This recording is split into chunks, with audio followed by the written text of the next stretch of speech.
ایک نوجوان ہمارا تبلیغی دوست گلاسگو میں رہتا تھا، وہ بیمار ہو کے ہاسپٹل گیا ہے، تو اس کی جو اٹینڈنٹ نرس تھی اس نے 3-4 دن کے بعد کہا کہ آپ مجھ سے شادی کریں گے؟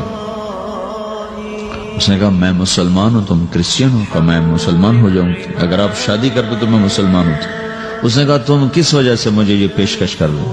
وہ کہنے کہ میں 3 دن سے تمہیں دیکھ رہی ہوں تو کہ تم نے ایک دفعہ بھی نظر اٹھا کے مجھے نہیں دیکھا، میں نرس ہوں، میری زندگی یہاں گزری ہے، میں نے کوئی نوجوان ایسا نہیں دیکھا جو لڑکی کو دیکھ کے نظر جھکا لیتا ہو، میں پہلی دفعہ اپنی زندگی میں کسی کو دیکھ رہی ہوں کہ جب اس کے سامنے میں آتی ہوں تو اس کی نظر جھک جاتی ہے، تو مجھے یقین ہو گیا تیرے اندر سچائی ہے۔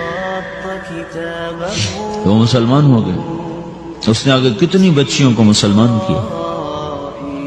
پھر اشفاق احمد صاحب مرحوم تھے، یہ ڈرامہ رائٹر، ان سے اچھی سلام دعا تھی میری، تو ایک دن مجھ سے کہنے لگے کہ میں تبلیغ کے کام سے متاثر ہوا ہوں انگلینڈ جا کر، پاکستان میں نہیں انگلینڈ جا کر، تو میں ایڈنبرا میں پارک میں بیٹھا تھا، میری بیوی میرے ساتھ بیٹھی تھی، تو ایک جماعت آئی، انہوں نے آ کر اذان دی مغرب کی اور نماز پڑھی۔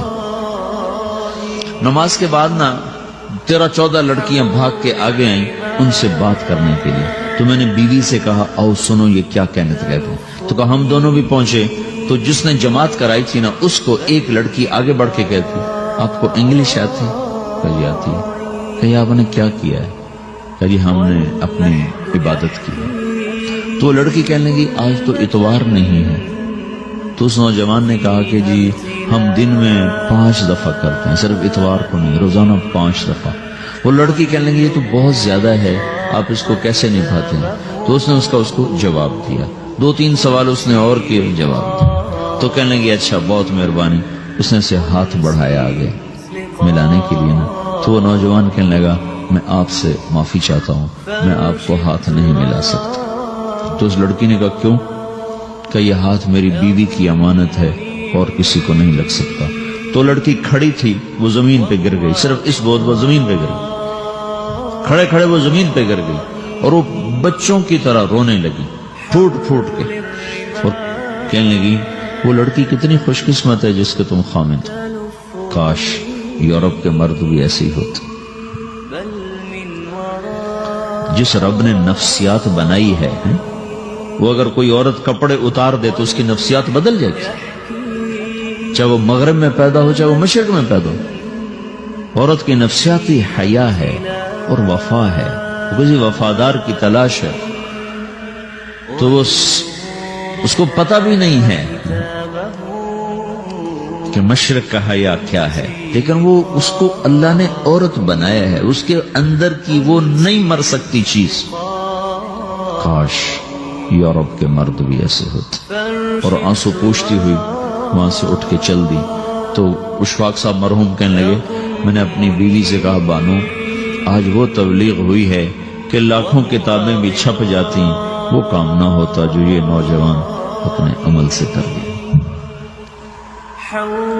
تو میرے عزیزو کٹی پتنگ نہ بنو، اپنی کٹی پتنگ کی منزل کوئی نہیں رہتی۔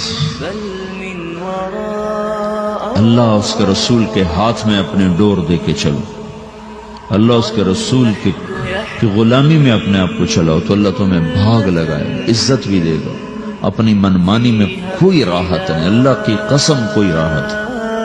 6 بر اعظم پھر کے تمہیں بتا رہا ہوں کہ جو اپنی ترتیبوں پر چلنے والوں کے دکھ آپ لوگ اندازہ نہیں لگا سکتے۔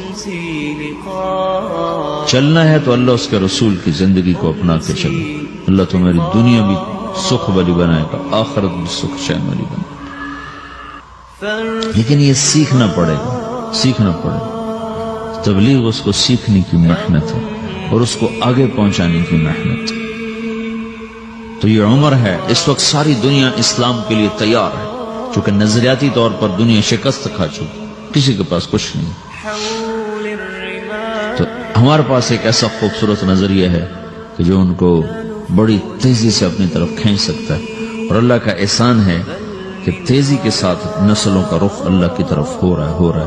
تھوڑی ہمت کرو، چھٹیوں کا وقت تبلیغ میں دو، باقی وقت اپنی تعلیم کو دو، گھر جاؤ تو ماں باپ کے خادم بن کے رہو، نوکر بن کے رہو۔